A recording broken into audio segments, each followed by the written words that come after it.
India alliance महाविकास आघाड़ी का हिस्सा बनने की ऑफर कर रहे थे के लिए राज ठाकरे उद्धव ठाकरे साथ आने वाली वो जो बात है वो बन चुका है। देखिए, राज ठाकरे जी ने अपनी बात रखी है। राज ठाकरे जी ने कहा है कि अगर कोई गिले शिकवे हमें है तो भाइयों में,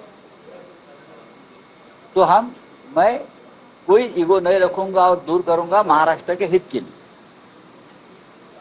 उसके ऊपर उद्धव ठाकरे जी ने कहा है हम भाई है, हमारे में कोई गिले शिकवे नहीं है, अगर है तो मैं मिटा दूंगा। लेकिन एक ही बात है, जिससे हम महाराष्ट्र के दुश्मन मानते हैं, शिवसेना के दुश्मन मानते हैं, उसको अपने घर में आप जगह मत देना, उनके साथ खाने पीने को मत बैठना। यह अगर मंजूर है तो जरूर हम बात करेंगे। बस ओके। सर, तो क्या महाविकास आघाड़ी का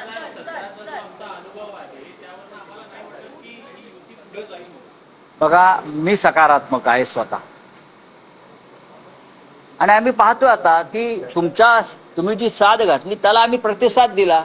आता कोण काय म्हणते हा त्यांचा प्रश्न आहे, हा त्यांचा प्रश्न आहे।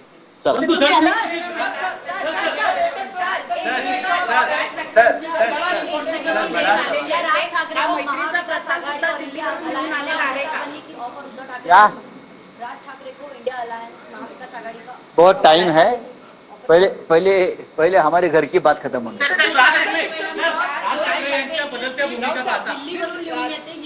दिल्लीवरून लिहून आलेली असेल का? मैत्रीचा हात हा दिल्लीवरून लिहून आलेला असेल का? कोणाला तरी सोडायचंय म्हणून हा मैत्रीचा हात पुढे आला मला असं वाटतं राज ठाकरेने त्यांची मन की बात सांगितली ती खरी असावी। तर रक्ताची नाती मैत्रीची नाती असं संजय राऊत यांनी म्हटलेलं आहे। आत्ता कुठे राज ठाकरे यांनी मन मोकळं केलं असंही संजय राऊत यांनी म्हटलेलं आहे।